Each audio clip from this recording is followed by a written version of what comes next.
Well, howdy do, buckaroos, and how the heck are you? So I've got the Dogfish Head Quench Sour Ale. Let me show you this side of it here. Blissfully brewed with lime juice, lime peel, black limes, and sea salt.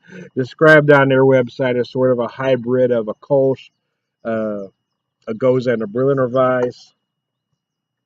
Uses black limes, obviously, coriander, sea salt. 4.9%, 10 IBUs. Let me go back to their website for just a second here.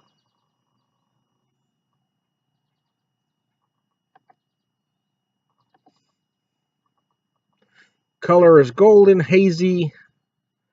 yellow, hazy, straw colored aroma, spice citrus, aromas of lime, flavors amazingly tart, refreshingly crisp flavors of lime, and deeper, slight bitter of black lime, a touch of salt on the tongue, a bit of malt sweetness in the finish. Mouthfeel is sweet, clean, and quenching. Yeah. Anyways, let's drink it now that I've talked for a minute. See if I can set my props up here correctly. Quench Ale, 4.9%. Some aren't going to call 4.9 a session, but I'm going to give them a pass because I just don't care. I don't take the shit that serious, man. A great aromas of lime, beautiful. It smells like a sweetened preserved lime on the nose. A little salty, but you do get some sugars as well.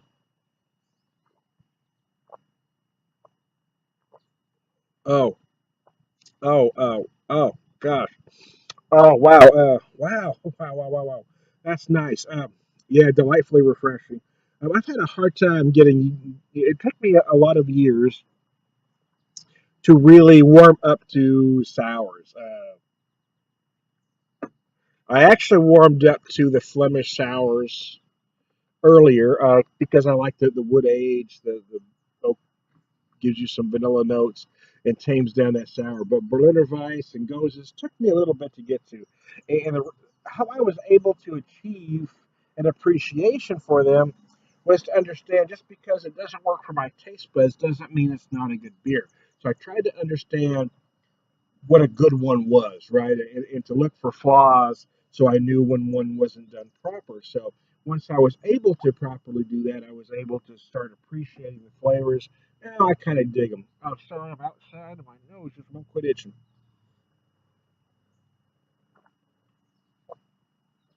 Uh, so I've had a very good weekend. Got back to Springfield Friday afternoon. Picked up some beer. Dogfish had just came to the neighborhood. I picked out 5 varieties at the time, but I went back today and bought 2 more varieties because I needed something else, man. Put some beans on to cook yesterday. I'm doing a 3 bean, 3 meat chili, but I cooked the beans yesterday and put the chili together today. Excuse me. I don't like canned beans. Some people don't mind. I really can't taste the difference. I love most canned beans to me. They cook them to death and they just lose the texture. I like to cook them at home so I have more texture. I use 3 beans because I like multiple textures. This particular 3 bean batch, because I never do anything the same way twice, is Great Northern, black beans, and light red kidney. Uh, the only reason that I picked that 3 bean combination is, well, those were just the 3 beans I happened to have in my pantry. There wasn't really a rhyme or reason. It was just those. I had those 3 beans. That's why it's a 3 bean chili.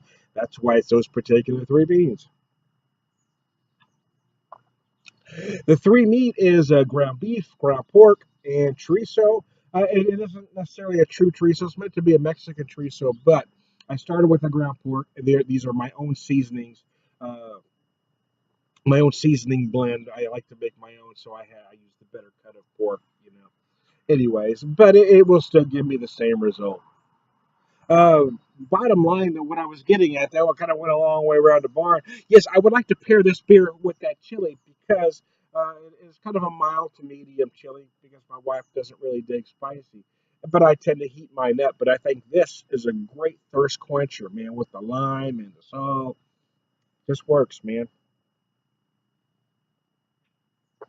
That little bit of sweetness is like it has just a hint of that preserved lemon sweetness, preserved lime sweetness, I should say, at the end. I had a preserved lemon goza from Four Hands Brewery last year. It's kind of reminded me of that in some way. Not that they necessarily taste the same, but it's just bringing back some of those same memories, if you will.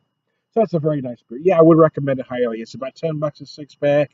Um, Not crazy expensive, not necessarily cheap, but I think it's well worth a try, especially if you like this sort of style. This they call it a general sour.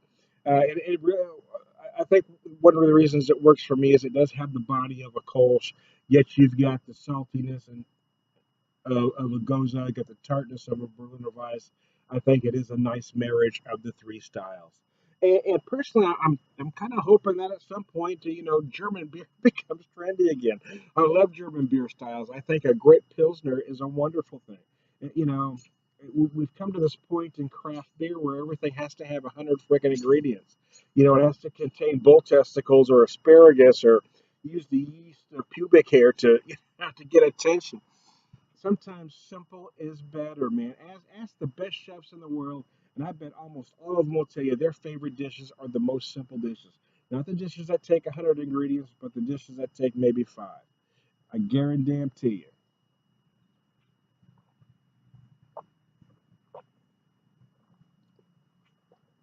That's a damn fine beer, I gotta tell you.